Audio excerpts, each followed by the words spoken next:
जय जिनेन्द्र बंधुओं। 108 आचार्य शांति सागर जी महाराज के चरणों में कोटि कोटि नमन। कल के भाग में आपने जाना कि हरिजनों के उद्धार के लिए नया कानून बनाया और उसके तहत अजैन लोगों को जबरन जैन मंदिर में प्रवेश करवाया जा रहा था। जैन धर्म की रक्षा के लिए आचार्य श्री ने जब तक धर्म पर आया यह उपसर्ग टल नहीं जाता तब तक अन्न का त्याग कर दिया था और समाज के आगेवान और विशेष व्यक्ति मिलकर इस उपसर्ग को कैसे दूर किया जाए इस कार्य में लग जाते हैं। अब आगे जब हम श्री तलकचंद वकील के साथ बम्बई सरकार के गृह मंत्री श्री मोरारजी देसाई से मिले थे तब उन्होंने कहा था कि आप आचार्य महाराज को हमारा प्रणाम कहिए तथा अन्न ग्रहण करने की प्रार्थना कीजिए। सरकारी दृष्टिकोण उन्होंने इस प्रकार स्पष्ट किया, जैन मंदिर के विषय में हरिजनों को उतने ही अधिकार प्राप्त होते हैं जितने जैनियों को प्राप्त है। यदि जैनी मूर्ति का स्पर्श करके पूजा करते हैं तो ऐसा हरिजन भी कर सकेंगे। उस समय समझ में आया कि बम्बई कानून की ओट में जैनियों के अधिकारों को स्वाहा करने का भीषण जाल रचा गया है। इसीलिए आचार्य महाराज ने अपने दिव्य ज्ञान से उस कुचक्र को जानकर उसके विरुद्ध अपने प्राणों की बाजी लगा दी थी। श्री देसाई की चर्चा से बम्बई शासन के अपवित्र अंतःकरण का स्पष्टीकरण हुआ। उस समय आचार्य महाराज का स्वास्थ्य बहुत क्षीण होता जा रहा था। इससे सभी जैन समाज की चिंता की सीमा नहीं थी। लोकमत को जगाने के लिए हमने सार्वजनिक पत्रों में चर्चा चलाई।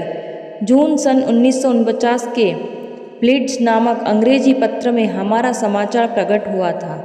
हमने पंडिता चंदाबाई आरा को पत्र देकर प्रेरणा की कि उनके धार्मिक परिवार में प्रयत्नों से आचार्य श्री की प्रतिज्ञा पूर्ति का सफल कार्य हो सकता है। साधु रजय राजेंद्र बाबू के प्रयत्नों से जैन गुरु का संकट दूर होगा। महिला रत्न पंडिता चंदाबाई अपने भतीजे बाबू चक्रेश्वर कुमार जी को साथ लेकर बम्बई रवाना हुई। उनका तार पाते ही हम भी बम्बई पहुँचे। मुख्यमंत्री श्री वी.जी. खेर से चर्चा हुई, लेकिन अंतःकरण की शुद्धता न होने के कारण स्थिति में कोई सुधार न हुआ। उस समय बड़ा विचित्र वातावरण था। महाराज के सामने भक्ति की दुहाई देने वाले अनेक धनी मानी लोग परोक्ष में यही कहते थे कि महाराज ने व्यर्थ में अन्न त्याग करके वज्रतुल्य शासन से सिर रगड़ने का कार्य किया। ऐसे लोगों से मुझे अनेक बार मिलने का मौका मिला। मैंने अपने सभी सार्वजनिक कामों को बंद कर इसी क्षेत्र में सारी शक्ति लगाकर कार्य आरंभ किया था। इसीलिए मैंने रामटेक गुरुकुल के संचालन से त्याग पत्र दे दिया था। इस बीच में राष्ट्र के श्रेष्ठ अधिकारियों से मिला, उच्च विधान शास्त्री आदि से भेंट की।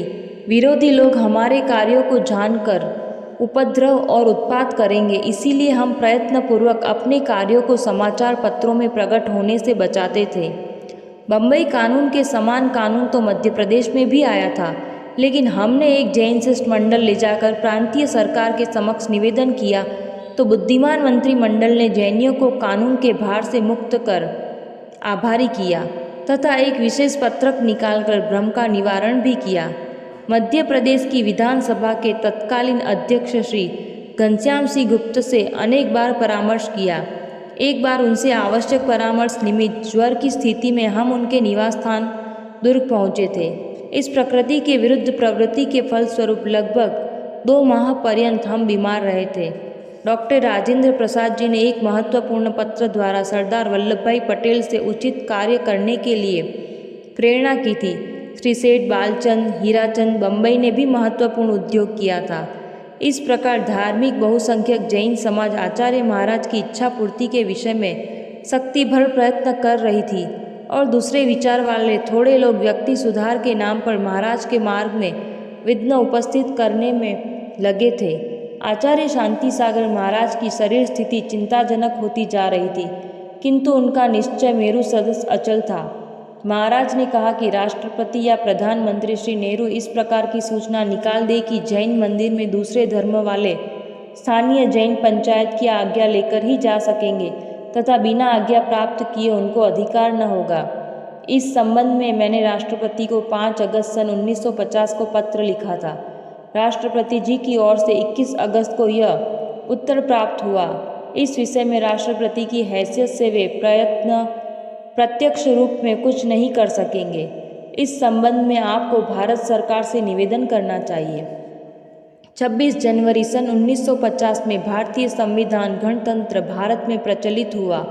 उसके नियम नंबर 2 तथा 29 के अनुसार हम इस निर्णय पर पहुँचे कि भारतीय संविधान के अनुसार जैन मंदिर में इतर संप्रदाय वालों को कोई अधिकार नहीं प्राप्त होता है। इस संबंध में जब हमने तत्कालीन कांग्रेस अध्यक्ष श्री पुरुषोत्तम दास टंडन से दिल्ली पहुंचकर कांग्रेस भवन में चर्चा की, तब उन्होंने कहा, मंदिर कोई क्लब या खेल का स्थान नहीं है जहां हर कोई आवे या जावे।